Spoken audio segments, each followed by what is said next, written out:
ask questions or put questions in the chat box. This is your session, so it can't be judged as a success over the 4 weeks if you go away and didn't really quite, get something that was relevant to you. So you can ask questions, you can share experiences as we go through. So don't be shy at all to put your hand up and comment or ask a question as we go through. I'm very happy to do that. So just a little bit, very brief background on myself. My mother, I have to admit, I think she wanted me to be a Catholic priest, like in all full disclosure, right? And then it was a lawyer, and then I disappointed her by becoming a market researcher, I think. But I started off in Australia in the mid-90s working in market research, and even at that time I was also working on Japan projects. So I had studied Japanese studies at university, and so I had an interest in those Japanese projects, so was taking on those projects. And then I had the opportunity to open up the office for my company at the beginning of 1999, and I did that for 4 years. The area of work that I was working in was communications testing and tracking.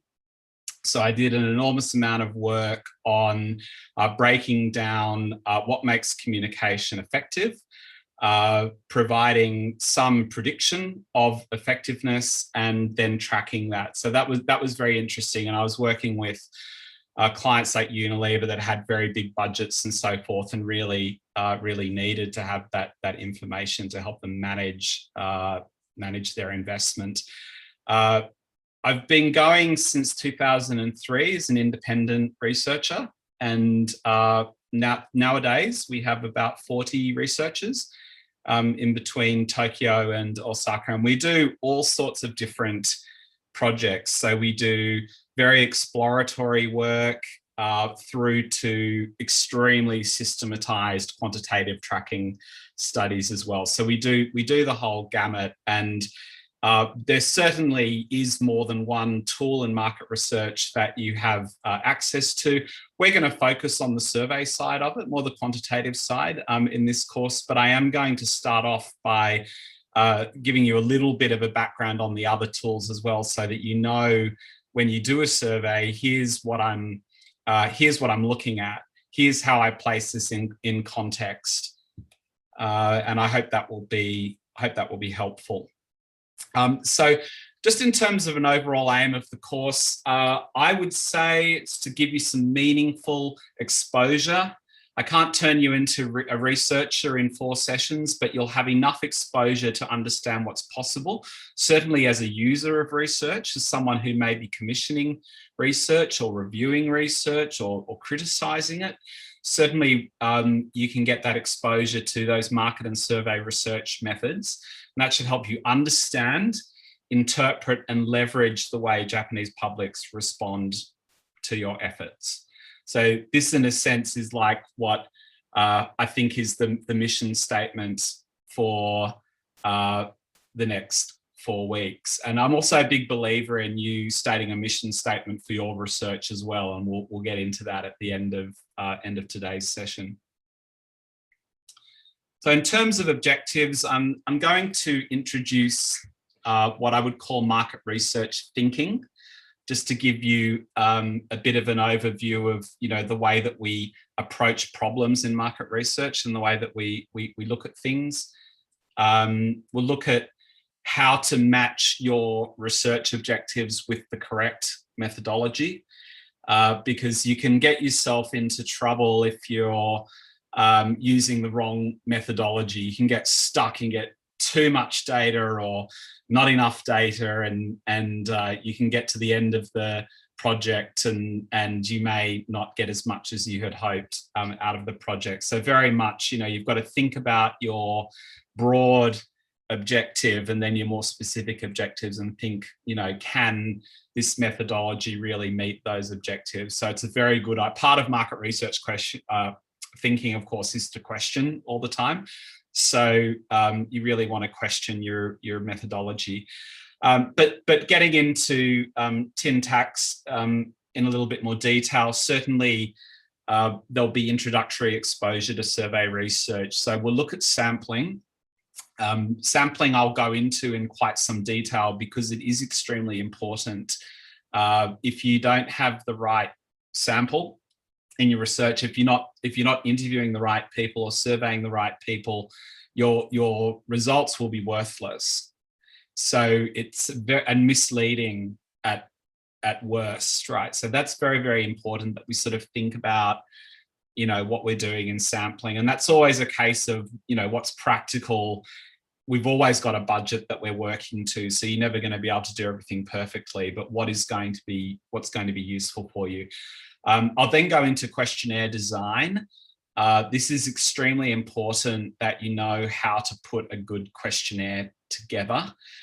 It's not particularly difficult, but that there are some rules and sort of procedures and rules of thumb and just, traditional ways of doing things in questionnaires which tend to work, which are quite effective. Then I'll have a go at getting you to actually write some questions. So to put together a little bit, parts of a questionnaire, if you like. And then we'll look at data analysis and reporting and storytelling, which should get pretty interesting because actually we're going to get our hands dirty with this. I have a real life database that we can look at, which deals with perceptions of the US in Japan. It's real data that was collected some years ago. And so you'll have a chance, first of all, to see, okay, here's what a professional questionnaire looks like. Here's the sample frame. So here's how the fieldwork was done, or here's the set of people among whom that fieldwork was done. And then here are the data tabulations.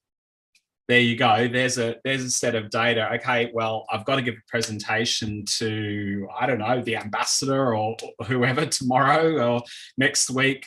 What are we going to tell them? And this is great. It's great that you've got like the raw stuff because you'll see all the weaknesses that come out when you do a survey in terms of like, oh, I'm not quite sure how to interpret that question, or what does this mean, or the answer to this seems a little bit contradictory to that, what do I think the respondent was thinking when they did the questionnaire? All of those sorts of things come out when you analyze surveys. So I think in terms of looking at a way of exposing you to what research is really like and how you actually have to grab that and turn that into a story, I think this is great. And it's, of course, a very relevant set of data for you guys as well.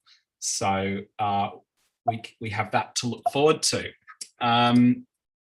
So just in more detail on today's agenda, we have a hard finish at 4 o'clock. And I think that will be enough time to go through. Today is kind of big picture. We're not getting too nitty gritty today, although there is an exercise at the end of today. So if we have enough time, we can do it during the class, or you can think about it after class. But I'll take you through, as I mentioned at the beginning, market research thinking.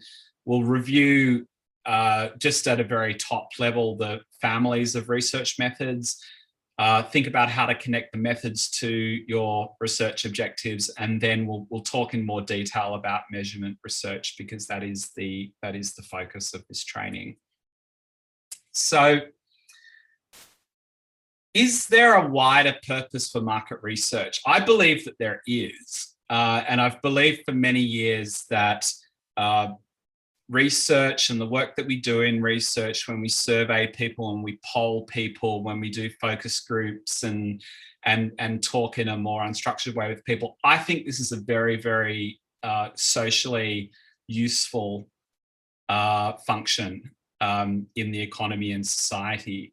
And I felt for many years that we actually uniquely in market research give people a voice. So people, generally speaking, when you think about it, have very little opportunity to influence decisions that are made in their lives, right? So we often think about, okay, we can map that onto politics and so forth, but even things like how a service and product experience is put together, like unless that is done with some degree of reference and up to collaboration with the consumer, the people who are consuming that good or service are not going to have any, they're not going to have had any opportunity to input into that. So I think that giving the consumer a voice, giving the voter a voice, or what have you, I think really leads to better outcomes for people. So I think market research is a very important craft or profession or whatever you want to call it, and I'm always on it, my people, about that. But I hope also that that's an idea that might sort of start to grow within everyone today. So it's all about people, right? But there are highly in research, right? There's highly contextual definitions of people, right?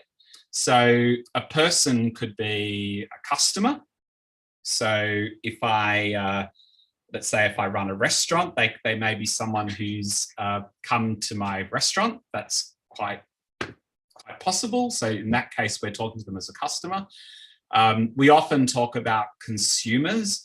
I think consumer is a very overused word, but I can't stop using it because it's so appropriate in many ways. Like, we're all consumers, every single one of us. We consume. So you could just call consumers people, but anyway, you'll often hear that terminology. But we also hear a lot more these days about users. So when we're doing things like user experience research, let's say if you make a new website, you may want to have people have a go through it and work out, is it a pleasing experience to use the website? Are things easily accessible? If there are tasks that they need to do, can they do that? Can they do that in a fast and easy to understand way? So things like, maybe visa applications or, doing stuff at the embassy or whatever is a perfect example of where, user research may be appropriate. And I was a user and a customer at the consulate in Naha a couple of weeks ago. And I just want to give a shout out to anybody in Naha who's on the call. Like, the guys were just delightful. They were very, very lovely to deal with. And it was a very good experience, actually. But they're the kind of, that kind of feedback I just gave you, that's the kind of feedback you can get out of doing your surveys. We could also be talking about prospects. They could be people who, let's say if we're talking about inbound tourism to US, if that's part of any of your briefs there. Certainly, yeah, we can think about people as prospects, people who might be traveling overseas. They may be considering going to a beach destination. Hawaii might be part of that. For example. Citizens, of course, when we think about, I guess citizens and voters here, if you like, when we think about political polling and so forth as well, polling on like issues, if you like. Certainly that's the frame in which we look at people as well. So, and this is not an exhaustive list of definitions of people as well. But it is all about people and people playing different roles when we interview them. And we need to be kind of aware of what those different roles are when we interview them. Like we really need to sort of have that interaction. So if I'm talking to a customer, it needs to be done in a certain way. If I'm talking to a voter, that needs to be done in a different voice, perhaps. All of that stuff we need to think about. So in a nutshell, in market research, we're deploying, I'd call them like elicitation methodologies, right? So whether it's a one-on-one interview or a focus group or a survey, or it's a face-to-face survey or an online survey or a stand-up survey, we're eliciting information, right? We're eliciting information and feedback. And the reason why we're doing this is to ensure that the decisions that we make are made with reference to people. Not to belabor the point, but in a democracy, we require the cooperation of people, right? So if we want cooperation and we want to make an impact, it's extremely helpful to elicit the way that they think and feel and respond and think about the future. Very, very useful. So that's just that's I guess the overall background of market research. I'd also say that I think most of you are aware that Japan, probably out of all of the countries that one might study as an outsider, can be one of the most challenging to understand. The values can be different. And in my agency, we've done quite a lot of work on values in Japan and working out, you know, what makes people tick here? What do they value? So why for example, why does it seem like Japanese are less engaged with issues of sustainability, for example, as they may be in other markets? So by the way, I think that's actually changing and changing very quickly. But there are they're sort of very interesting preferences and differences that we see in Japan that can be uniquely difficult to understand. The other point to make about sort of cultural difference as well is that, like, cultural difference isn't actually absolute. Like it's very, very, you know, often you'll hear that the difference between the genders is further within one culture than the difference between one culture and another culture. That certainly can be true, but of course we're looking at, if anything is, you know, over indexes above the average as a characteristic in a population, it becomes defining in a way. So we can overplay cultural differences. We can be talking about them all the time, and we can get ourselves into knots because there are many things that are very similar between cultures, but also we need to be aware that Japan does have some unique characteristics. So just because something works in Taiwan doesn't mean it's going to work in Japan. Just because something works in Singapore doesn't mean it's going to work in Japan. Sometimes it means if something works in Japan, it's likely to work in Taiwan and Singapore. That can work too, because there's sort of interesting dynamics there as well. But anyway, I think that's enough on that point there. But suffice it to say, understanding people, their needs, their preferences and aspirations is key to laying the path to successful cross-cultural engagement. So you really need to have that understanding, and what we're doing in research is very much about that. So I love this quote by George Bernard Shaw, Irish playwright here. He said, the single biggest problem in communication is the illusion that it has taken place. We see this all the time. It doesn't just have to be cross-cultural. It can be within the same culture. It can be in an advertising campaign. It can be in a PR campaign. It can be anything. It can be internally within organizations. One of the amazing things that we can do with survey research is we actually can measure whether communication has taken place in a measurable way. This is an example that I've adapted here, but this is down the bottom here. These red bars are what we call gross rating points, and the scale here is weeks. So this is like time. This is like time series here, and then the green line is the percentage of people in the sample who are saying that, let's say it's Hawaii, for example, who are saying, it's not, but because it's mocked up data, but let's say it's the percentage of people who are saying that Hawaii has undisturbed natural beauty, right? So we can see that during this campaign here, the perception that Hawaii has undisturbed natural beauty actually fell. But when we did campaign 2 here, we can see it rose very strongly. And then campaign 3, it started to fall again.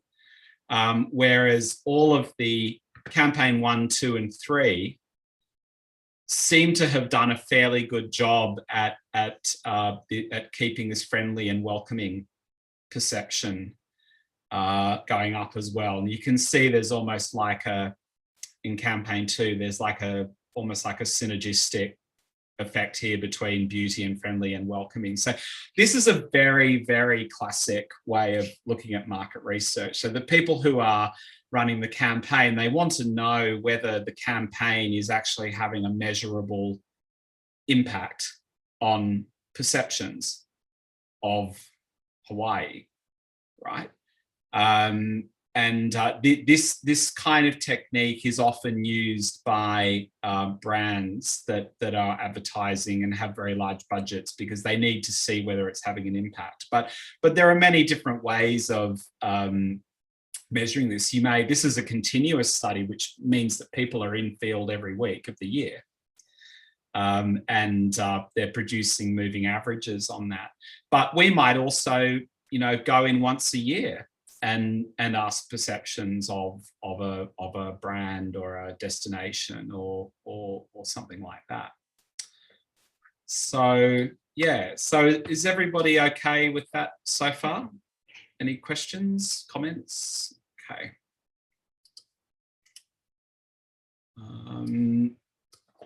Right, so next chart. Well, there's a lot that we need to understand, right? So first of all, and these can all be addressed with research. So first of all is like, who is a receptive target for us? So if we are going to start a new program, who's the target that we want to talk to? So there are questions about that. It may be, well, who's the most negative and who we need to convert, or it could be who's the most positive, and we feel that when we do our work among that target, that they are going to show the most evidence of positive movement there. It depends on the situation, but at least if you do your research, you'll have a much better situational understanding there.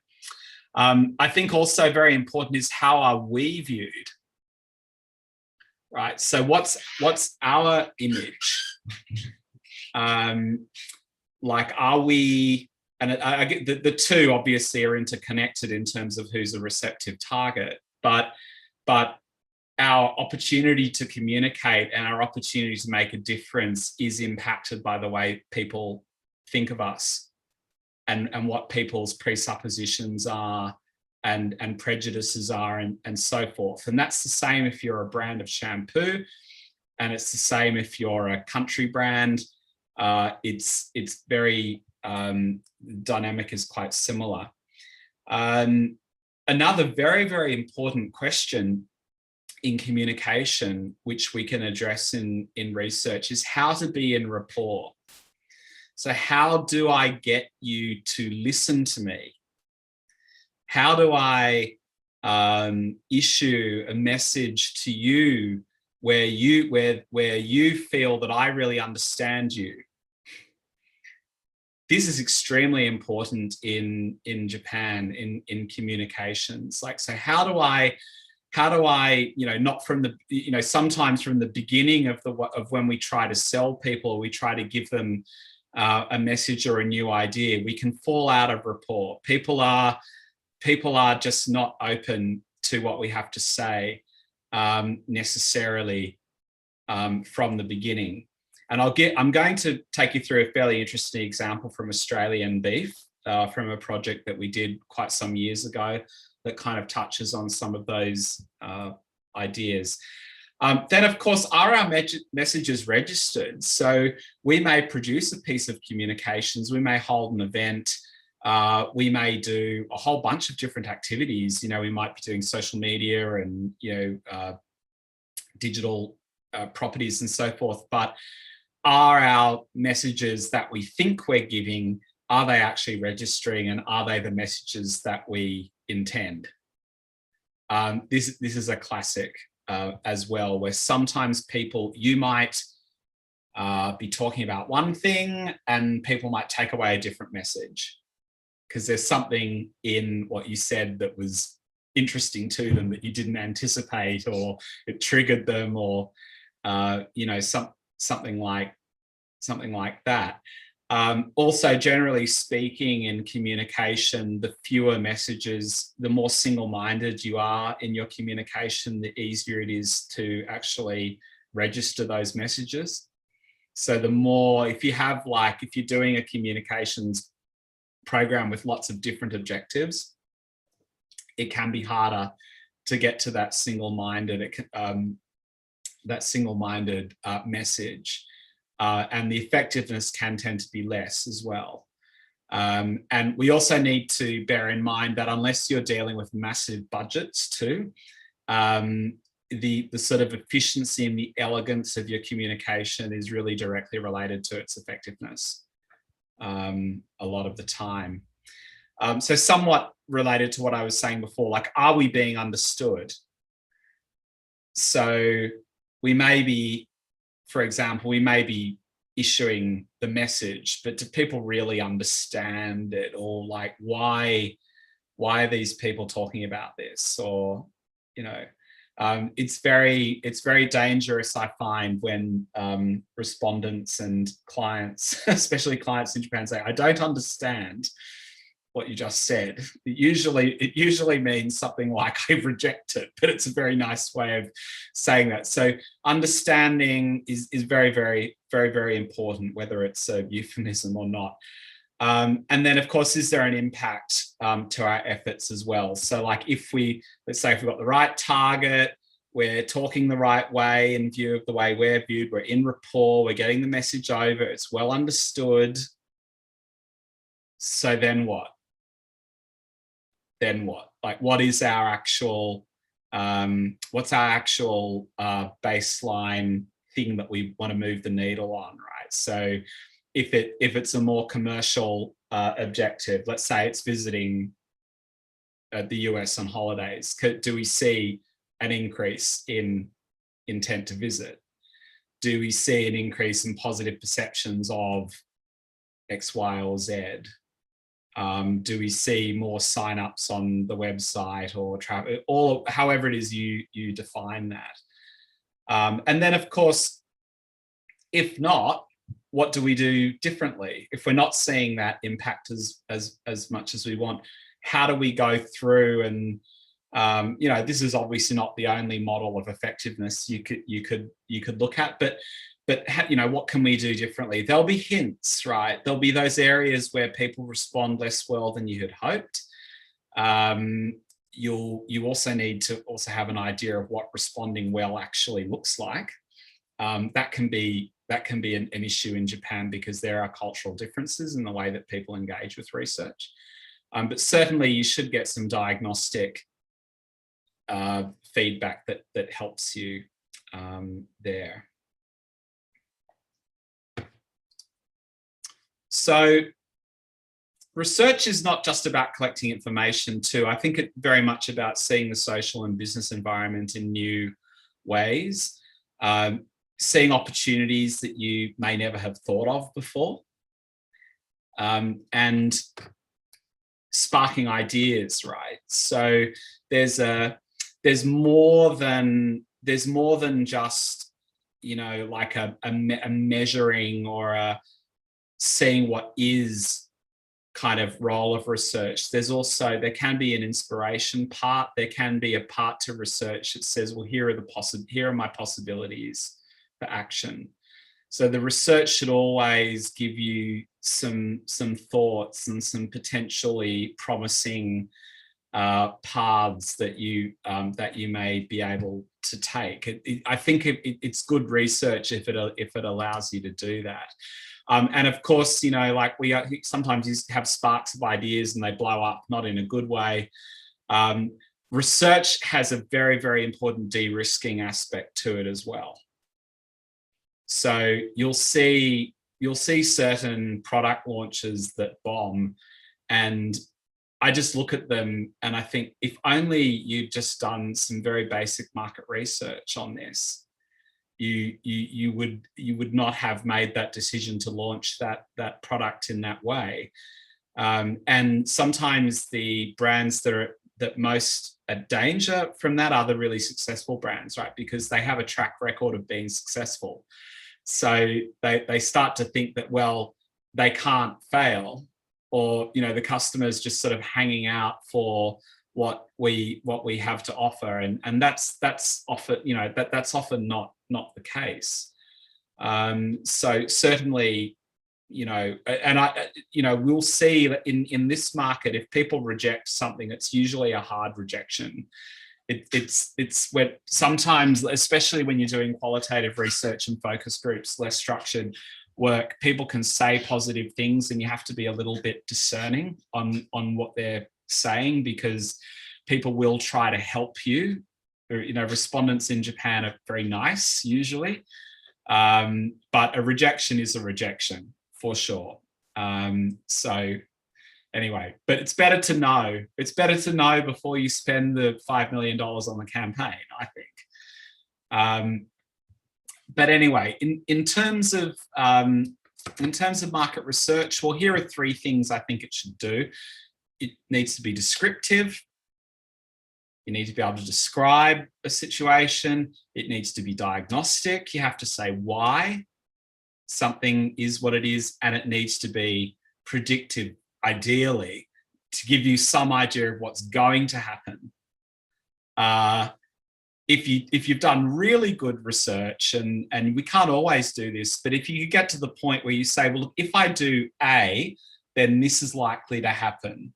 If I do B, then this is the most likely thing to happen. If I do C, this is the most likely thing to happen. Give you a set of kind of at least choice vectors there that you can look at and say, oh, okay, well, we know that if we start positioning ourselves in this way, we're going to attract older people. And if we do it this way, it's going to be younger people, and so on and so forth. So let me give you an example of descriptive market research. So this is some work that we did. This is secondary research, actually. We didn't do the survey, but this is survey research for an environmental organisation that's looking at cars. So we're looking at the expression of interest in buying a car is down 8% since 2017. Now, this is a very worrying trend if you're Nissan. Maybe if you're Toyota, you're ahead of the game. I don't know. But, you know, if you're a second tier or third tier manufacturer of cars in Japan, this is a big problem. And this is a long-term trend, like baby boomers.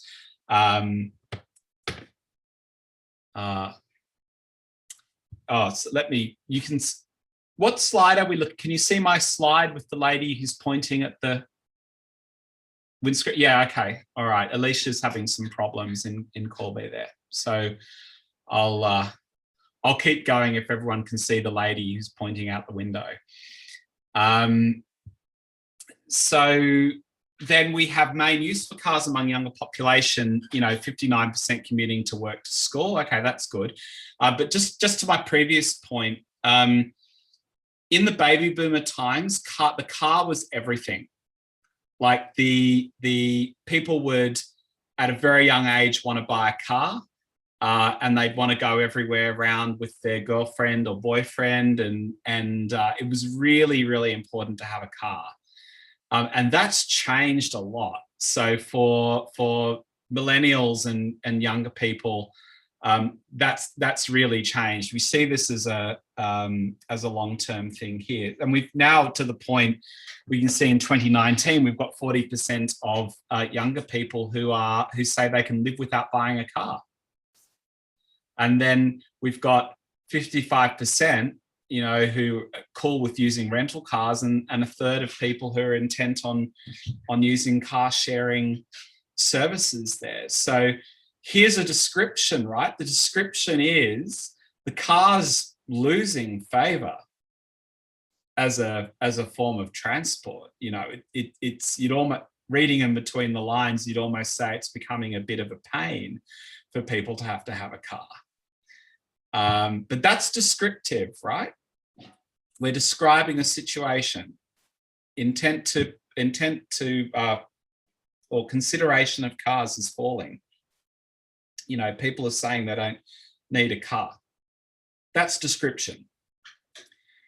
So diagnosis is, well, why? Why do people not want to have a car as much as they used to before? So the top reason for non-car ownership is increasingly high maintenance costs. So people don't want to have to pay the high cost of gasoline to park, to have the shuck end done, all of that kind of stuff, insurance, taxes, etc. So the diagnosis that's been presented here is that it's a financial issue. And it certainly seems that way. I think the environmental, we don't see that much off the bat evidence that the environmental aspect of owning cars has cut through that much. It seems to be a financial more than anything at the moment. But of course, our client wants to change that. So, you know, that's our work with them. It's like, how do you actually get people to care more about the drawbacks environmentally? So predictive here. So interest in a future purchase of a new secondhand car. So there's an agency here, CarterJMRN, did a study in March 2021, showed that only 22% of the Japanese population currently consider a car acquisition within the next 1 to 3 years. So again, my analyst says that that's low. Like, I think one of the maybe it's high. You know, like 22% of Japan is actually quite a lot of people.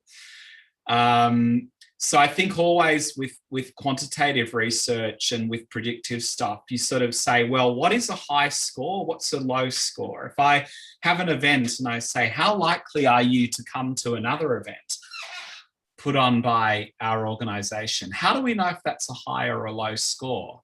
There are, you know, we can go into that when we go into the analysis part, but that's always very important. So just throwing out a number there doesn't necessarily tell us that much. That numbers need benchmarks, they need context, a whole, you know, there's a whole sort of thinking that needs to go around that, because you can get numbers out of a survey and you can build, you know, almost any story around those numbers that you like. It may not be a particularly compelling story. I hope if you have to make presentations to people that your thinking is solid. But you know, you really do have to have a framework to say these are good results, these are poor results, these are high results, these are low results, these are expected results, these are surprising results.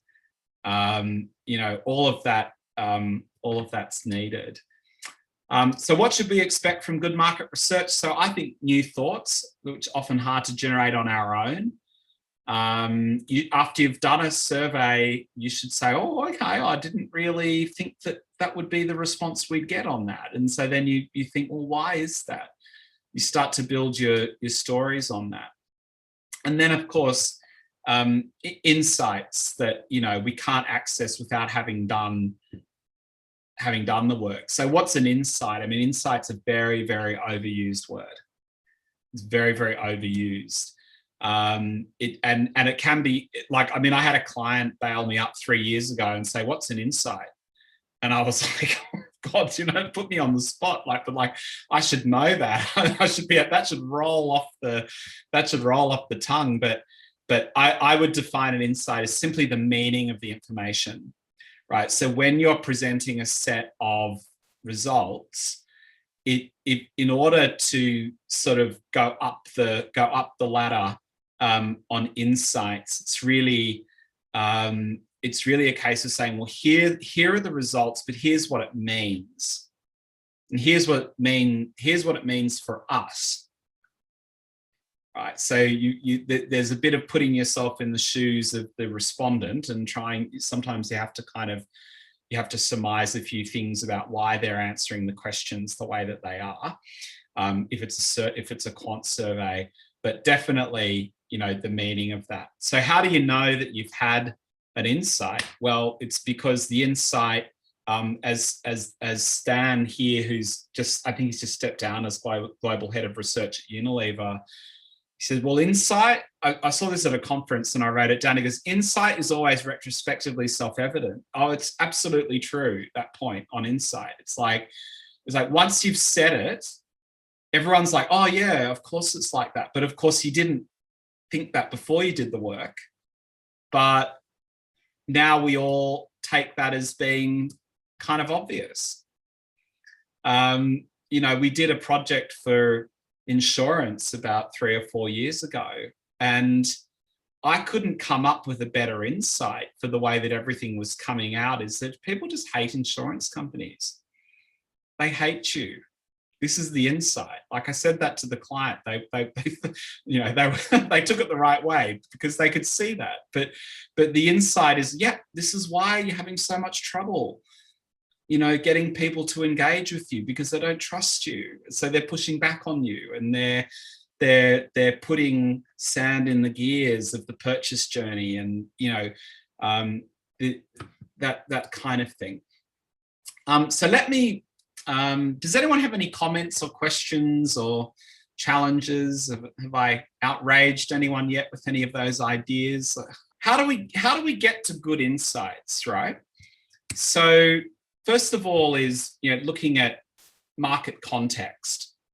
So you'll notice I've spoken quite a lot about market context already. So we need to know the market in which we operate. We could look at this, I mean, we've called it like a cultural zeitscape, you know, zeitgeist, zeitscape, you know, whatever.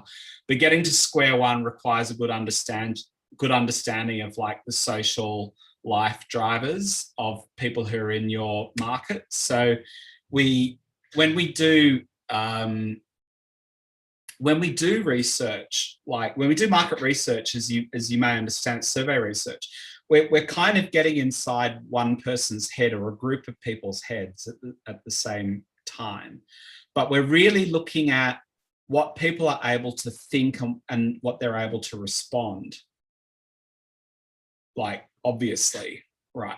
But there's a whole bunch of stuff that acts upon people that they can't necessarily talk about. And so this is the idea that, sure, talk to people, run questionnaires through with people, but also have a very good idea of everything else that's going on with them as well, because it's going to help you to understand the way that they respond or don't respond, and also what they're likely to do in future. So these are things like, what are people's cultural icons and beliefs? What are the trends in popular culture? You know, what are the brands that are popular? What brands are meaningful to them? You know, what's their relationship to fashion, media, art, architecture? How's media and world events affecting them, even into religion and belief systems? Where are we at on, you know, societal, environmental stuff, and also geopolitical and overseas cultural influence as well. So understanding all of that stuff will help you to understand the way that people are responding to the work that you actually do with them. And in terms of you being able to create insight and you being able to explain what you're seeing, this is very useful. Just an example here, this is some work that we did a few years ago for a quick service restaurant chain. I'm assuming a QSR, like also known as fast food, except we're not allowed to call it that. But we did, this is part of a much larger presentation, of course, but we did, like this is a company from the southern US that you know, has a lot of fried food and, you know, typical kind of American fast food. So we're saying, well, you're coming into Japan, so you should know about what it's like in Japan here. So we looked at things like aesthetics, you know, the way that the food looks, is very, very important. And we looked at their photography that they'd done of their food. We looked at what they actually did in the States, food photography wise, and it was just on an instant, like just looking at instantly, you could see this did not look appetizing in Japan. Like food photography is just amazing in this country. It's very, very important how it looks. Balance, I referred to earlier with the Aussie beef example. Purity is very important in food. You know, people tend to go for they tend to concentrate on one ingredient often. You know, Japanese food is about bringing out the essence of the food rather than necessarily creating new flavors. Presentation, depth, and even down to gender. So the way that women relate to food is actually quite different to men in Japan, and the way that they're portrayed on TV and so forth, you know, relating to food can be quite different, although that's been changing. There was the wrestler that likes dessert about 10 years ago, and that was worthy of comment, that there was this big wrestler that was had a show about cakes. Then we look at things like what we're looking at here are more like themes that we see looking at quick service restaurants in Japan. So for example, you know, premium through urban minimalism. You may notice that there are more and more fast food shops there that sort of have very clean lines, you know, very urban, modern look, or maybe more crafty sort of timber and, you know, more kind of, you know, that kind of thing. So this is a form of research that we call semiotic analysis as well. So you sort of go through and you look at themes and you kind of work out, okay, well, what's emerging in culture, what's dominant in culture, what's fading away in culture. Just background to help you understand, you know, everything about like what you're seeing back from people. So that's sort of culture, if you like. Just a very quick touch on culture. You know, we could do a whole course on culture because it's very, very, very, very detailed and interesting. But just to know it's there and to always have that in the background to say, is there a cultural explanation for this? And if so, what might that be? And how would I do that? And you know what, probably if I'm not Japanese, I probably better speak to somebody who is, or more than a few people who are, when I'm actually looking at my research findings. As I say, it's like question, question, question, question. So the next thing we look at here is secondary research. Though this is also known as desk research. So this is data that's been previously gathered and mostly exists in reports and publications. It's usually like it's amazing the amount of work that gets done and gets published and gets shared online and in other ways as well. It's really good. If you're researching something, looking through those sources, like looking at results of other surveys can give you an idea before you launch your survey in terms of like, what am I going to expect? What are the issues here? May even help you, if you can get a copy of the questions, may even help you ask the questions. It may be able to accelerate your understanding of your situation so that you might ask different questions when you do the survey, because you've already seen what the results here. The drawback, of course, is that it was done for somebody else's research objective. So they're not answering your question. So when you have a specific question, you need to ask it yourself. So it can help, but you know, there are limitations there. And there's a comment here for secondary research, think public opinion polls from media and department poll surveys. Yes, absolutely. Someone may have already done the work, or they might have done it 2 years ago and you just need to do an update of it. Or it can, you know, it can help you with your early hypothesis generation, I guess. And as I just said, you know, secondary research seldom answers your questions directly. So it's useful to give you a feel for the market and a spark for your hypotheses. And as I say, also, like even if you look at research that other people have done, it can give you some maybe idea on methodology too, and give you some hints on who to speak to, what the questions should be sometimes. I'm not saying you need to follow that, because your objectives are unique to what you need to do.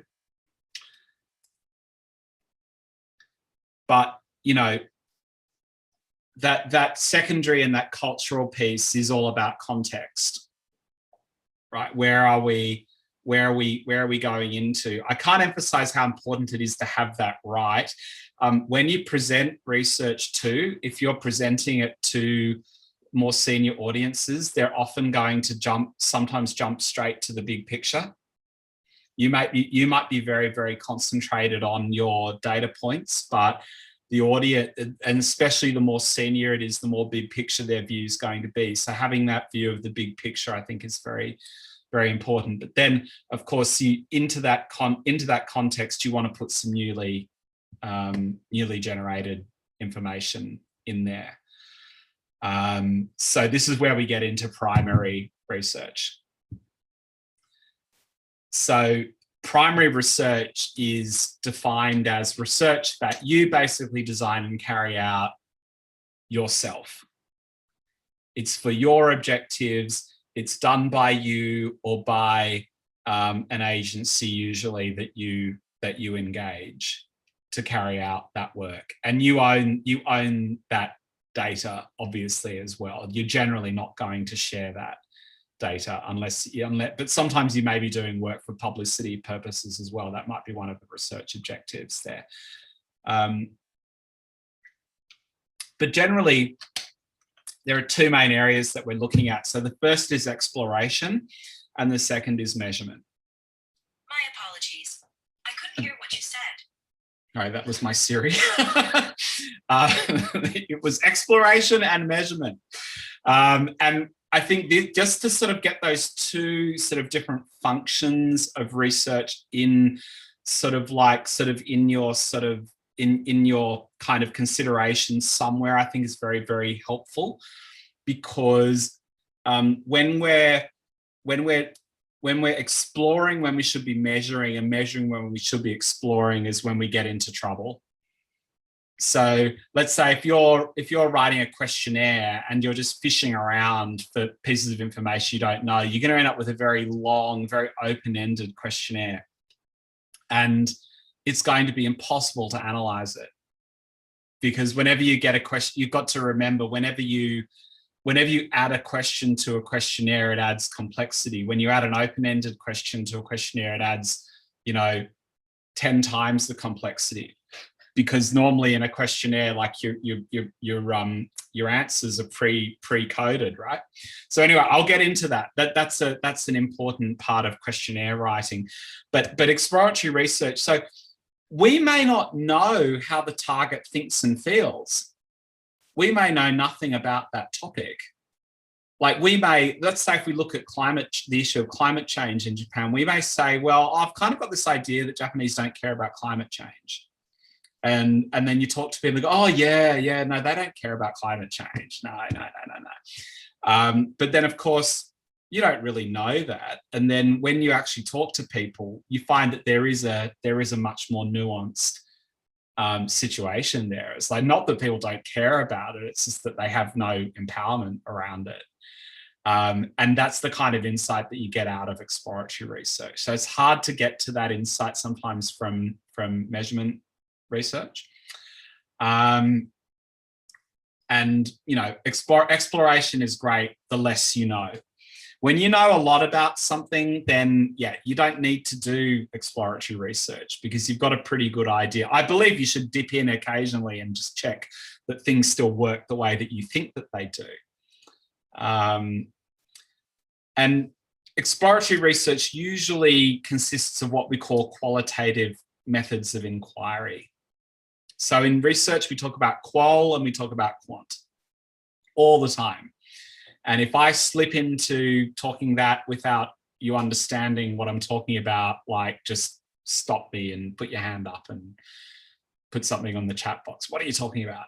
right? But qualitative work and quantitative work are the two main areas that you have in market research. Now, qual is respondent-led. They draw you into their world with qual. Like, you have less structure in qualitative work than you do in quantitative work. So qualitative work is things like focus groups and one-on-one interviews and so forth. But importantly, when you write a questionnaire, you have to realize that you're now defining the parameters of this area of inquiry. You're saying, I'm asking you a question. So first of all, this is the question we should be asking. I know enough about this topic to know that this is the question I should ask, right? And here are the pre-coded answers. It could be this, it can be this, it could be this, it could be that. Or it could be an open-ended question. But I promise you, respondents don't like answering open-ended questions because they want to get that survey over and done with as soon as possible. So yes. One form of qualitative research that we do, I'll sort of get into the methods, is what we call ethnographic research. And this is like, a pure ethnography. My impression of it is just pure observation, right? Looking at people as they live their normal lives and drawing a socio-cultural conclusion from that. But when we do it in our team, we spend time with a targeted group of people. Could be half a day, maybe a day sometimes. So we might go and play. We might go down to the arcade and play video games with them. We might, have a cup of tea with them in their living room. We might go to the sports club with them and watch them do their laps in the swimming pool, whatever. We're just trying to get on the level with people. And like that type of research is great because there are so many opportunities to ask different questions. There are so many topics that come up that wouldn't otherwise come up. It's a very rich way of actually getting, getting a very broad view of the respondent's life and what's important to them. It also helps you write questionnaires too, because like you can put those questions into questionnaires later. But to cut a long story short, this is a picture of a focus group here. This is very typical focus group. It has a lot of respondents in it. Usually we don't have quite so many, but qualitative research is essentially talking and, more importantly, listening to people in a semi-structured manner. And the analysis is intuitively based. So this is the scary part for qualitative research for many people, which is that like we look at the research and we go, oh, okay, well, what do you think? I think these were the themes that came out. And, that lady, I think she really made a very good point in that second focus group we did. And that points to this overall theme, whatever. Usually the discussion is controlled using a discussion guide. So the discussion guide's not a questionnaire. It's like a list of topics. And you don't have to stick to the list of topics in the discussion guide. If people go off in an interesting direction that's relevant to the research objectives, you can do that. And we generally record the process as well, because there's so much that gets said. You may want to go back over the recording and just look for quotes and that sort of thing that helps you with the analysis and helps you sort of think over your conclusions. We can do qualitative work one-on-one or in a group. Like one-on-one can be good when it's a very sensitive topic. People may not want to speak about certain topics in a group. So if it's business to business, often it'll be done one-to-one because someone who's working in a business doesn't want to know other people who are in it doesn't want other people in the sector to sort of know the way that they're thinking and so forth, or it could be a personal health issue or a social issue or something like that. But here's an example of qualitative research output here. So I was talking about climate change. This is some work that we did on values. And the way that we did that is we created 100 different, what we called value sets. They were like different values and ideas that someone might hold about being a good citizen and being happy in society. And so we got our respondents in a series of focus groups to basically build collages out of that material, and we built them into territories of values. And so we found, these really interesting areas where, very important, we probably felt the most important one is that Japanese are very, very strong on being accountable, being responsible, being accountable. People are very, very responsible in their personal lives. So they expect people who run society, people who run companies and people who run government to be responsible as well. And it's a very, very interesting situation values-wise in Japan, I think, right now with the Olympics, but based on, and COVID, of course, but based on the work that we've done, we can certainly see that why there may be some cracks in the relationship between people and the government at the moment based on those values. But certainly other values, things like protecting the environment, from little things, big things grow. People are patient, right? Patience is a value in Japan, embracing openness and learning, being true to myself, valuing every moment, importance of family and friends, and being a good citizen, right? So why do we do this work? Like, why is a wheel like that useful? Is because when you're crafting your messaging, you want to think about, well, what value am I speaking to? What's the most, in my context of what I need to achieve, like what's the relevant value that I'm talking about, right? So if it's public health, right? So what's the value that I'm going to tap into here? So obviously it needs to be, if you're going to go down the road of doing this type of exploratory work, you do it in the context of what your issue is. But in any case, it helps to think about, there could be work that's been done before on values. Sometimes there's published work that can be very interesting. There certainly is in the US. But there are things that are published by people like Hakuhodo Institute of Life and Living, which can be very, very interesting as well, and sort of helps you sort of map on, The other thing is also knowing this stuff helps you write questionnaires, because you know what to ask when you write the questionnaire. So you can literally create attributes out of these values. Having done the work qualitatively helps you understand what the language needs to be and what the expression needs to be around that. But, because there's a lot that gets lost in translation too, by the way, from English to Japanese, as you can imagine, if you're writing a questionnaire in English and then translating it into Japanese. But knowing the words that people use, like what's the word that keeps on coming up again and again to describe a particular issue, that can be good to get out of Qual. So what we're using Qual to explore is how people think, how do they form attitudes, and how do people make decisions. You use it to surface what's important to people. Then you're looking at the basic rational and emotional reactions people have to your ideas, and the ways that you would like to interact with them. And then also getting a little more sort of tin tacks, but I really don't think it's that different whether you're doing country branding or whether you're doing, candy.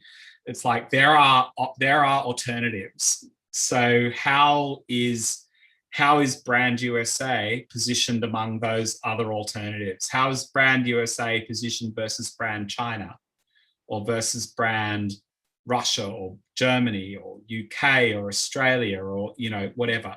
You can get a good insight into that from qualitative work.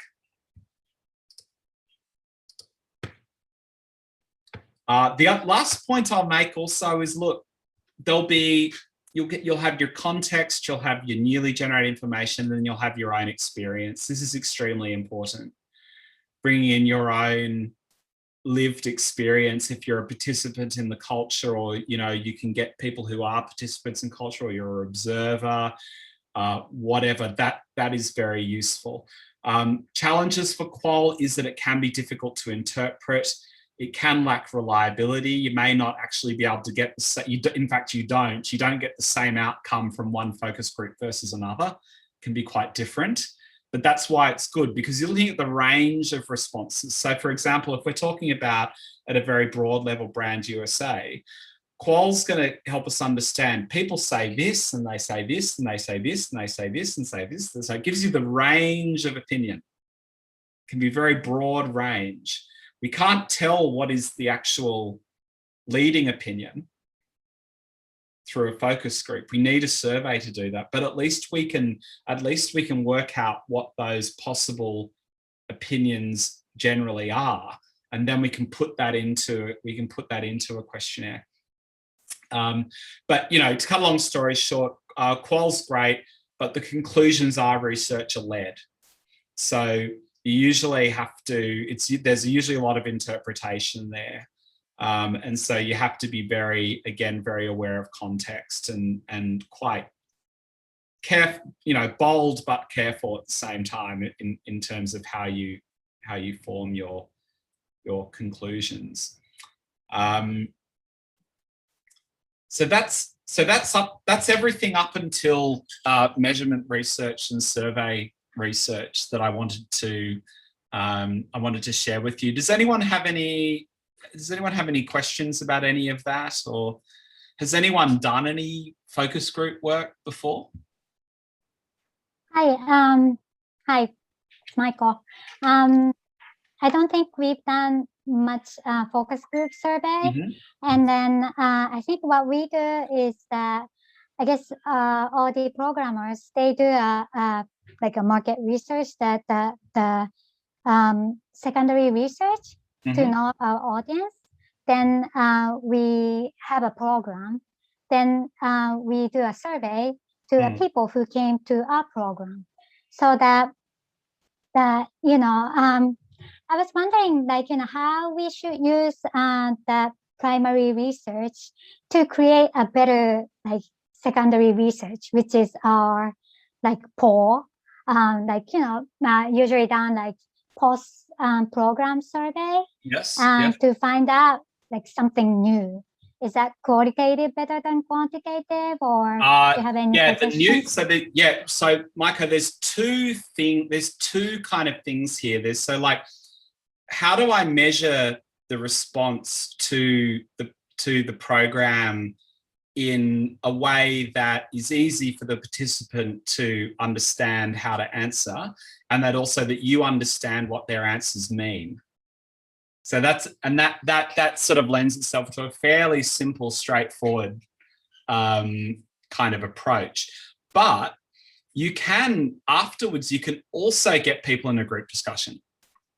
So you might say, here's my survey. I'm going to get, you know, 5 people who said their overall rating was poor.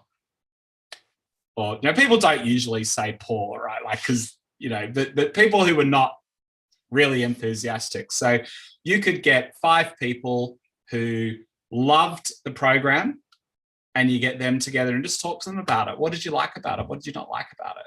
You know, where did you hear about it? You know, who did you come with, and what did they think about it? And, you know, so a focus group is good for that, because you'll get more. If you get a group of people together, they'll also sort of feed off each other, and you'll generate more new thoughts about it. But I'd divide it up into the people who were not so enthusiastic, or the people who were sort of sitting on the fence. We're going to get into performance rating scales for sure. And we'll look at different ways we can do that. But I'd get the people who were sort of not so enthusiastic, and I'd talk to them. And I'd talk to the people who are, and I'd do it separately, so that you don't have the enthusiastic people shutting down the people who are not enthusiastic, and vice versa as well. So you can have like a really good conversation about what were their needs going into this, were the needs met, what would they like to see next time?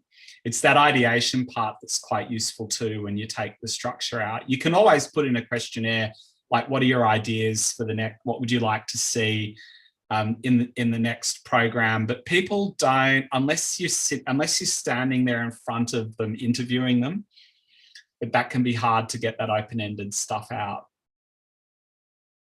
So yeah, I hope that answers your question. I'd grab them after the people who answered the survey. I'd try to talk to them more. Did that answer your question?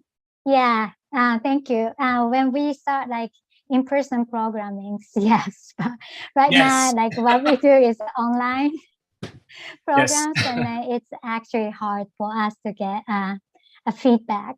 Yes, yeah. Look, one point is, and let's hope we can get back to face-to-face, soon. But one actual advantage of the Zoom culture is that actually you can do focus groups on Zoom.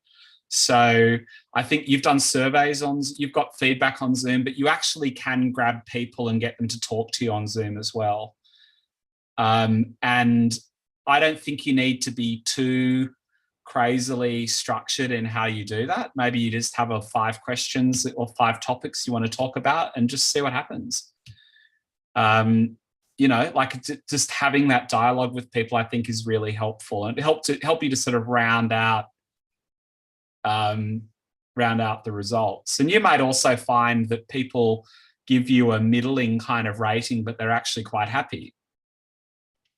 That's typical in Japan, right? People, we in sort of Western English speaking culture, like, we'll give a high rating, and that's a high. The Japanese don't rate at the extremes of the scale usually, but it doesn't mean that they're unhappy. So, yeah. Any other questions about any of that?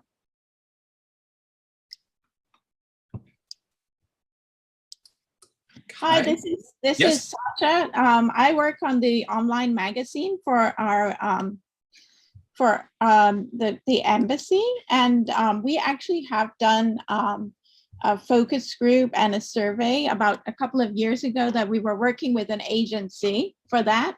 And first we did a survey, and then after the survey, we got about 5 young people, brought them to the embassy and did a focus group to ask them about their reaction to our online magazine, because we were trying to reach more young people for this magazine. And then, so I was sitting in another room listening to it, and it was really terrifying to hear what they were going to say about the magazine, but also really fascinating and really useful. And we were able to change, kind of tailor our content and change it a little bit to reach more young people, and we have seen good results from that. But we would like to do this more frequently, because that was 2 years ago, and and of course we were using an agency. It's quite expensive, so I'm hoping that we can learn how to do this ourselves so that we can do it more frequently. Yes, I mean, look, any opportunity that you get to talk to your customer or your reader is an amazing opportunity to kind of co-create a better outcome with them. And it's very rare that you don't see an improvement when you've actually done that. But you could, I don't know if you have access to I don't know if you have names subscribers, and because if you've got the names, then you're halfway there, because like in terms of your sampling and your sampling frame, you've got all of that there, so you could work out a way to invite them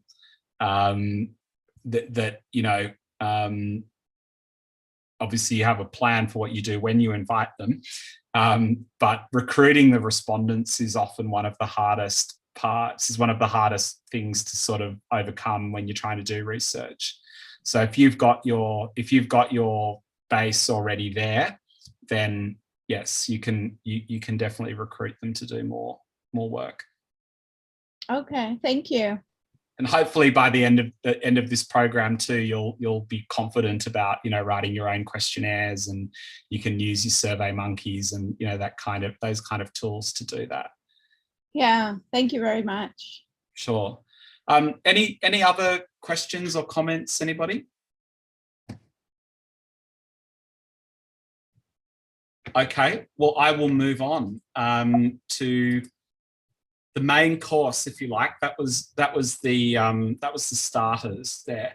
So measurement research here. So once we have a handle on the range of opinions in a category, and I highly recommend that you get a handle on the range of opinions before you do any kind of questionnaire or measurement. So in other words, what are people saying? What do people say?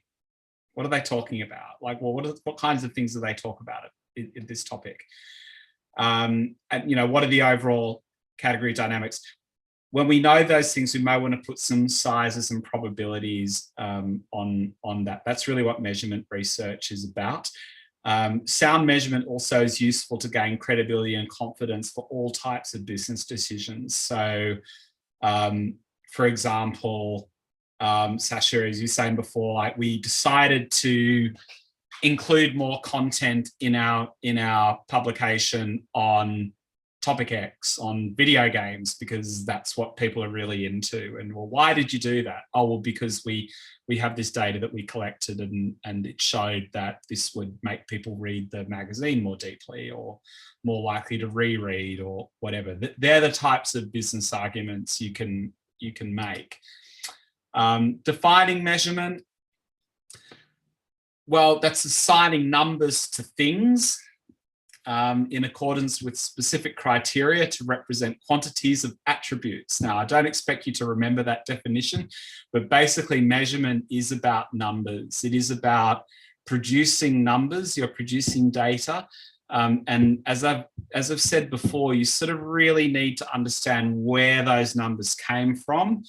We need to look at the way that people would typically respond, so that we can tell whether a response is expected or not expected. That's very important. It's that thing that sticks out where the learning comes in research, I think. So why do we measure? Well, organizations, and I suspect your organization, often want to address an issue connected with return on investment. Maintaining situational awareness of your audience, or de-risking. You need to work out how to realize the best result for the significant investment that you're making in marketing and communications, because all of these activities require an investment, but research and surveys can show you what that outcome is. So, if it's not clear already, quantitative research uses surveys to measure market characteristics, attitudes, and behaviours. A questionnaire is the instrument we use at this stage. As I mentioned before, questionnaires should usually not be used for exploratory purposes. So if you know very little about a target group, or very little about an issue, a questionnaire may not be the right instrument for this. Survey may not be the right tool. If you don't and one way to tell that is if you're having trouble writing the questions, you might not even know what the questions need to be. But what type of projects use quant? So measurement can include opinion polling. So we all know what opinion polling is, but that's generally done on very population representative samples. We can do what we call market profiling surveys. So we may want to know, for example, in the soft candy category, you know, who buys each type of brand? Is it more male, female? Is it older? Is it working people? Is it people at home? So on and so forth. Market sizing and demand estimation, category usage and attitudes. Another big area in quantitative work is segmentations. It's very complicated type of project segmentations. Brand image and brand equity, testing of concepts and products, and advertising communications effective testing and tracking. And that is not a exhaustive list of what you can do with quant. So there's all sorts of things you can do with quant. I think the one area where you get the most return on investment for quant, I think, is testing, because testing helps you make changes before you go into a program or before you launch a campaign or whatever it is that you're doing. The research can lead you to make changes and make positive changes. That to me represents good ROI on the investment you're making. The other area, of course, is experience surveys too. So like customer satisfaction, program experience, that kind of stuff can be very good because it gives you very direct feedback. Something works, doesn't work, you can fix it, you can change it. So you can test before, you can, in a sense, you can pre-test and you can post-test as well. And let's say if you're running regular programs, you may want to even have a standard methodology for pre-testing the program and a standard methodology for post-testing. And the reason why you may want to standardize it is because the data are more understandable if you always ask them the same way. I'll talk a little bit about that in a while. Yeah, qualitative or quantitative, as I say, decision whether to use qual or quant. Am I building theories or am I testing them again? Sometimes you're not going to have enough respondents to actually run a survey. Sometimes you'll see this in some industries, like the number of buyers for, let's say if I'm selling, steam turbines for electricity generators, maybe there's 5 buyers in the whole country on that. So we're not going to do a survey of those people. So if you have a very small population there, you can sometimes doing qual can be better. Usually qual comes earlier than quant. You do your exploratory before you do your quant. But as I mentioned, like let's say after program, you can certainly do follow-up qual. So you can do qual after quant as well. And I think I've made this point on exploration versus measurement, so I'm not going to belabor that. But quant research, we might be looking at calibrating market size. For example, we may make a population survey and ask how many people are in the market for concept X. We use quants to establish facts about the market. We look at relative strength of perceptions. As I mentioned earlier, we can have a whole list of things that people might possibly say about us. But how do we know, like, what's the stronger perception? What's the weaker perception? What perceptions are correlated with each other? We can work out with quant, which kind of shows, speaks to this kind of showing relationship. So when you do customer experience work, you can model process attributes against perceptions of overall performance. So you can work out, okay, out of all of the service experience attributes, it might be only 1 or 2 that are actually requiring to be fixed because they actually impact overall satisfaction significantly. So in other words, in an environment where you have limited resources, it allows you to kind of zero in on the one thing or the two things that you need to focus on.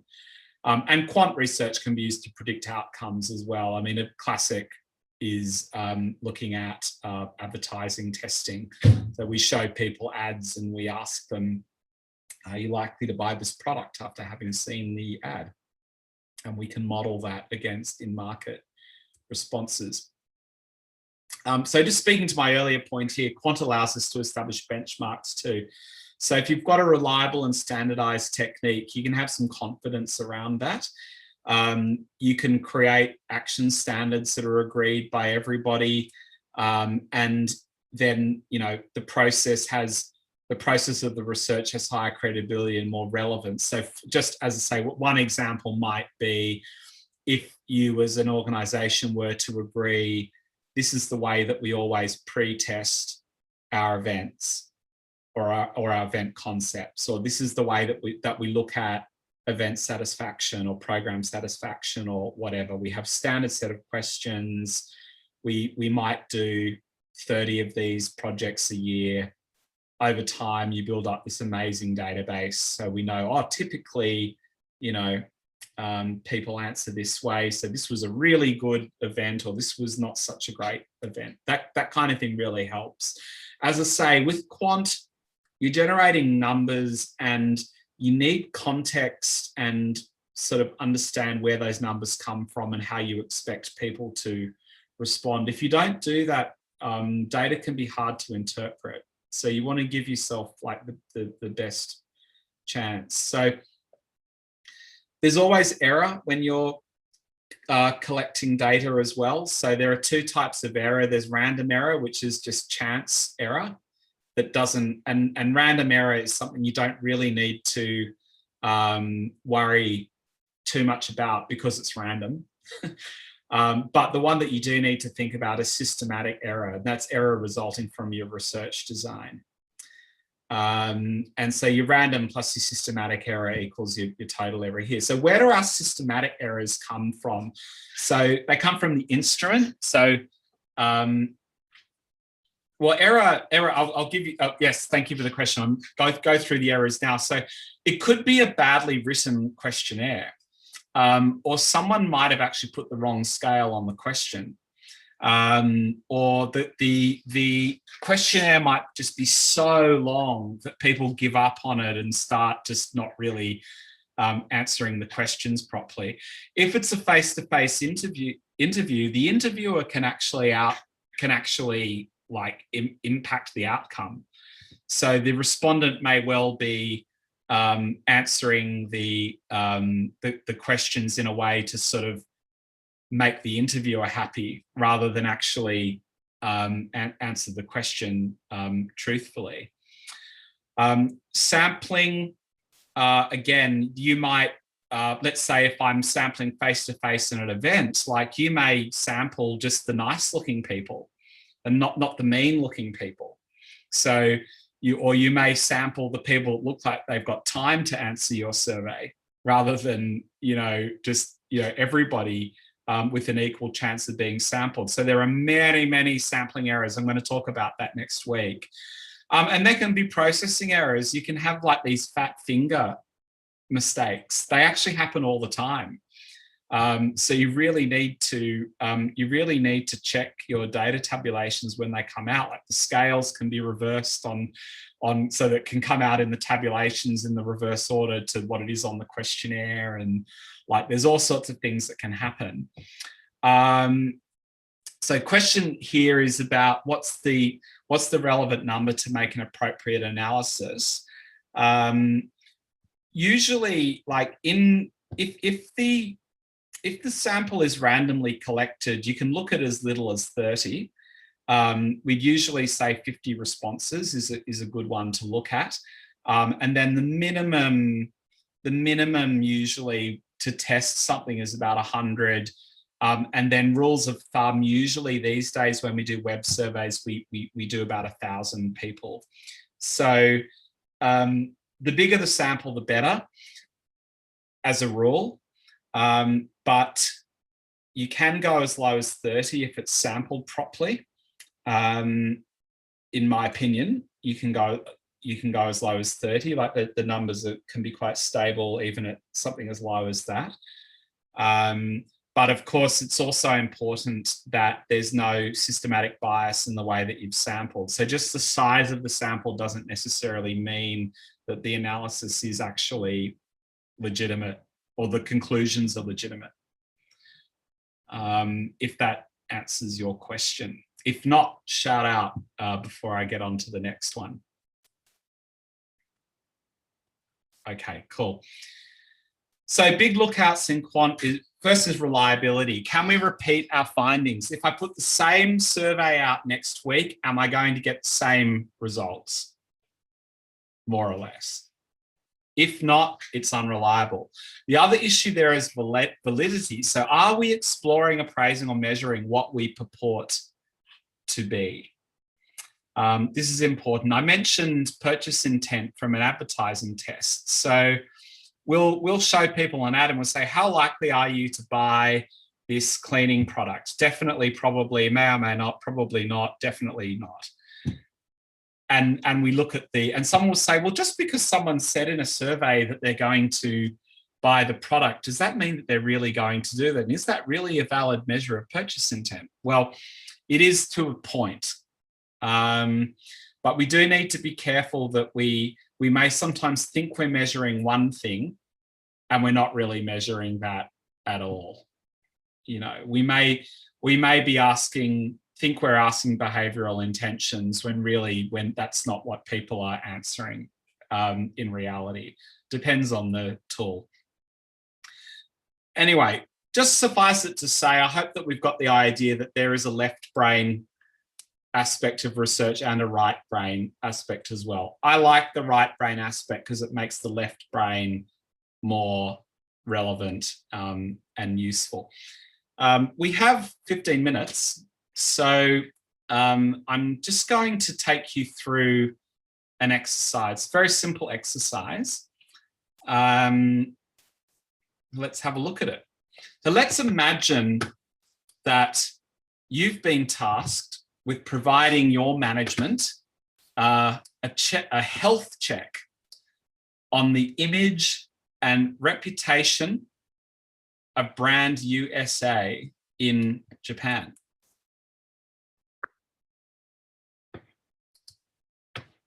And you've got the budget to ask around 15 questions. So you don't have a huge budget. We're not doing qualitative work, although, you know, I'm sure you've got lots of work that you've already done that could be referenced, and that's perfectly legitimate to do that. And then just in terms of this exercise or this simulation, just to add a twist in the tail, think back to 2017 and think back to like what issues might have been circling around brand USA at that point in time. So does everybody understand what I'm talking? Is there anybody that doesn't quite understand what I'm saying here? You're going to have to make a survey. This is this exercise, right? You're being asked by your management to make a survey on brand USA. 15 questions. It's going to have to be quantitative. And we're 4 years ago, 4 years ago. Yeah. So new administration, issues, right? Issues in public image and stuff of brand USA. What are we going to do about how are we going to measure that?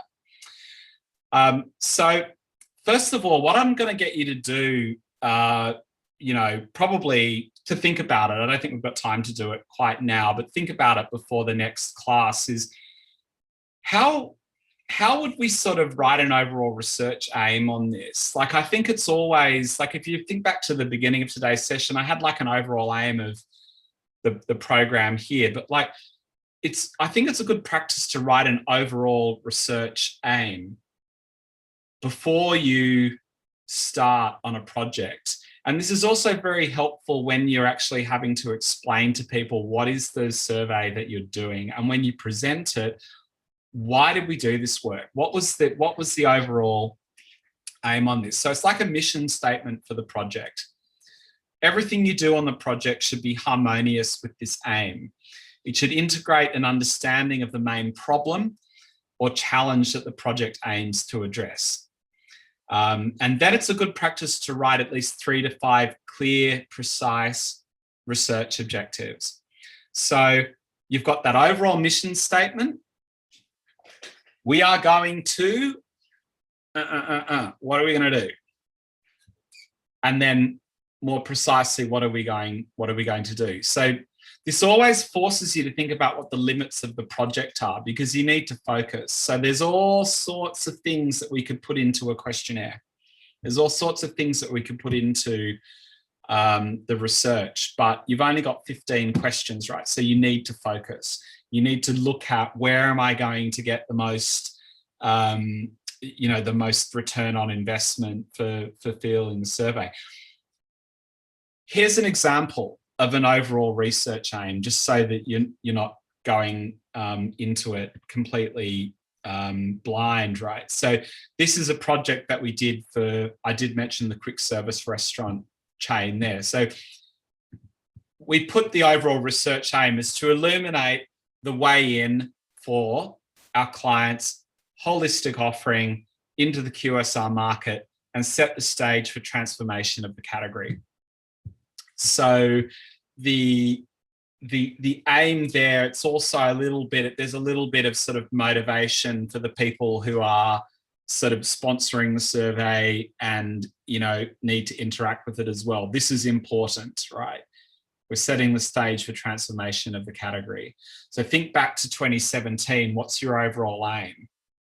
What are you trying to do? What is this survey for? What are you trying to do? What's the point? And then in terms of sample research objectives, I'll give you a list of, these are quantitative objectives, by the way, too. Here's a list of specific research objectives that you may want to sort of think about that context and then sort of, re-put them. But measure, so first objective here is measure the quick service restaurant category funnel. So this is where we ask things like, what brands are you aware of? Which brands would you consider going to? Which brands have you been to in the past? Which ones would you which do you go to regularly and which would you go to again? We may want to define customer attitudes to quick service restaurants. So why do you go to quick service restaurants? Why do you not go? Are you guilty about going? Is it, calibrate customer expectations. What are people's expectations when they go to quick service restaurants? Rate customer experience. So when you went to McDonald's last week, how would you rate the overall experience, etc.? How would you rate the staff? How would you rate the food, etc., etc.? Quantify brand image of leading brands in QSR space and do an audit of marketing communications and then a brand X concept appraisal, right?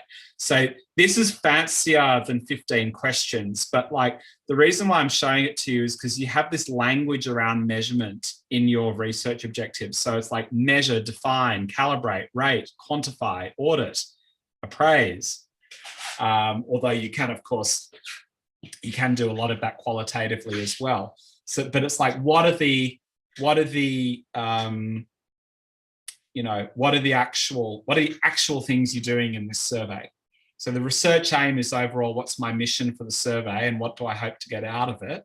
What should we as an organisation hope to get out of and be empowered to do what at the end of it? That's your research aim. And then the research objectives are those specific things that you're going to get out of it. So if we're doing the same for Brand USA, I would ask, well, what should our overall research aim be? This is something to think about in the next week, because we're going to actually look at the actual questionnaire that we wrote in our agency addressing those issues. And we're going to look at the actual data that came out in 2017. And it's all there. So we will be able to look at this. But first of all, let's think about if you were doing it, what would be the research aim? My research aim was to help our clients because most of our clients are US brands. My overall research aim was to help our clients understand the new environment that they were facing in 2017 and what the impact of the new administration would be on likelihood to buy US brands and by extension their brands. That was our aim. But your aim might be slightly different, being in the diplomatic corps. But what are our objectives? So what should we aim to get out of this more specifically? Focus on the scope of the survey and state your objectives in measurement language, because that's what we're doing in a questionnaire. And as I said, you've only got budget for 15 questions. So in the roughly 5 minutes that we have left, does anybody have any questions or concerns about that task? Like, it's something certainly we can next week we can look at some of your answers to that. But is the question clear?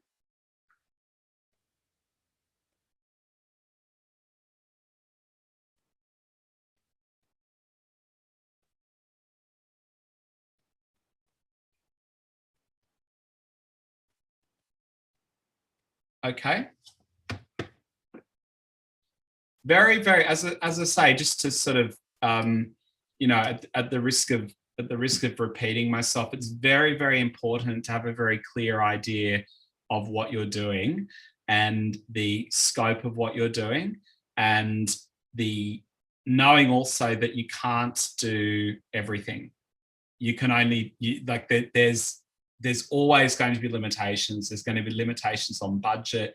There's going to be limitations in terms of what your organization wants you to be questioning people on. There's going to be also limitations in terms of what is reasonable to expect the respondent to answer. So yeah. So now is coming down to your last chance to make any final comments or observations or complaints or anything about anything that we've spoken about today. And also, by all means, think about if there's anything that's sort of captured your imagination and you might want to look at that in the next 3 weeks, then that's fine too. Just to let you know, next week we're going to look at sampling in detail. So I'm going to also get you to think about what the sample should be for this project. So next week you should have your research objectives sort of in your back pocket, your research aim and your research objectives, and then we'll look at the sample. And I'll take you through it's still a fairly top level view of sampling, but I think sampling is very, very important for you to be confident in, because the first thing when you present a survey, when you present quantitative research, the first thing you need to do is present the sample distribution in your survey. If there's a problem in the sample distribution of the survey, you won't be able to present the results because it'll be dead on arrival. And you don't want to be asking question after question after question as to who is in your sample. So the sampling is very, very, very, very critical. So guys, that's pretty much all for today. So if you do not have any further questions, I am going to sign off. Thanks, Dom. I also wanted to let everybody know that you've all been added to a Teams, a Microsoft Teams, and in there we can have threads and discussions. So I'll start one for general ideas or insights or takeaway. So if you didn't get a chance to talk during class or anything like that, feel free to post stuff in the discussion board, start side conversations if you like there, and if there's anything in particular, we can use that to address in future classes as well. So if anybody doesn't have access to that already, let me know, but I think that you all are there. And Dom, for the assignment, did you want them to write anything and submit it to you, or just for discussion next week? Just bring it to next week, just have something written down. It's literally, it's 50 to 100 words on the research aim, and it's 4 to 5 bullet points, and I'll call on people randomly to share it. Yeah, but just, like everyone, I think what'll be interesting to see is like how people's aims might be a little bit different, and sort of getting that kind of view over a multiple people, and what those aims should be. I think could be aims and objectives could be quite interesting, actually. Okay. So a few people should come prepared to share. It's 10-15 minutes work. I think it's it's cool. Okay. Yeah. And Kelsey, thanks very much for all of your comments in the chat and everything. It's clear that the embassy has a lot of vocabulary and language in place. I noticed you had mentioned some things like your engagement ladder and your different audience segments, and so this is clearly some conversations that you all have had internally a lot. Is there anything that you wanted to from the takeaways from today that you wanted to maybe frame in terms of the own language and the own vocabulary that you all are using on a daily basis? Yeah, thanks so much, Justin, and thanks, Dom, for the great presentation today. And team, I know this was a lot. That's why I was trying to provide some context in the chat box. The reason that we asked someone that's outside of the State Department or outside of the embassy to conduct this training is because the private sector is pretty far ahead of us, I think, in that they do this market research all the time. And so it's new for us to kind of think about it in terms of our audience and how we think about getting information from them to improve our programs, improve our reporting, and really be able to measure to make sure we're reaching our goal. So that's why I think a lot of this terminology is new. So thank you for your patience. I think a lot of this was, or all of this may have been just a lot to take in. So I know that it is daunting. So hang in there. And I think, yes, I wanted to highlight throughout the PDSI process, in my comments, I was trying to feed in what we've already discussed. So our audience personas, really finding out what are the values, what are the motivations that are driving our audience so that we know how to reach them, right? We need to figure out how they communicate so we can know what medium we need to publicize the program on, for example, or how do we follow up to get that information in a survey. And then, of course, looking at the quantitative and qualitative, right? I think right now we're doing a lot of quantitative, which is the survey polling, or polling, and then some qualitative, right? When we're getting open-ended questions or we're conducting separate focus groups or interviews with certain segments of the audience. But I think that's still pretty limited. So right now we just want to get a sense of, this was maybe a foundational explanation of how experts in market research, market analysis, kind of approach this and to look at all the tools that are out there. And then we're going to hone that in a little bit more in the coming sessions about, okay, these are the tools that we use. This is how to improve our usage of them to get better data that is more actionable, meaning we can take, answer the questions that we have and then use it directly to inform our future programs, to measure our impact, and then to be able to make that into something that is usable for reporting possibly as well. So we hope that this is, again, a little bit separate so that it's not within our PDSI process entirely, we wanted to give you kind of what the rest of the world talks about when they are looking at market analysis and market research, which is really what we're doing, like learning about our audience.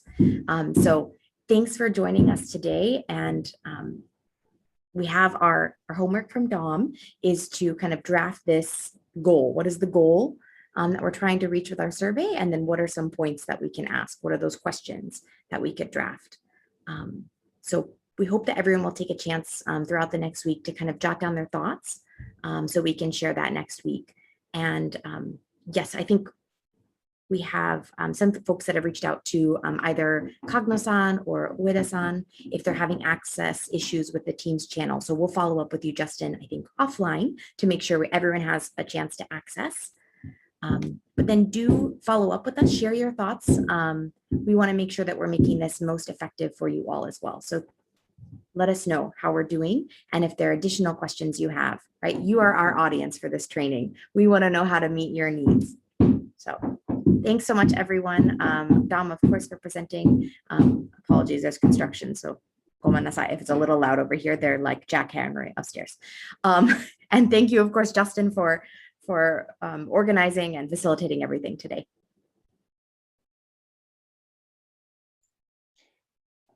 Okay, wonderful. Thank you. Thanks, guys. Yeah, thanks very much, Dom. So next week we'll get into the design elements of questionnaires and surveys, and then as we progress through, we'll start to talk a little bit more of, once you ask your questions, what do you do once you get the results back, and how do you begin to really tell a story with those results. So very much looking forward to next week, everybody. Have a great afternoon. Okay, bye-bye. Thanks, everyone. お疲れ様でした。 Thank you. Yes. Thank you.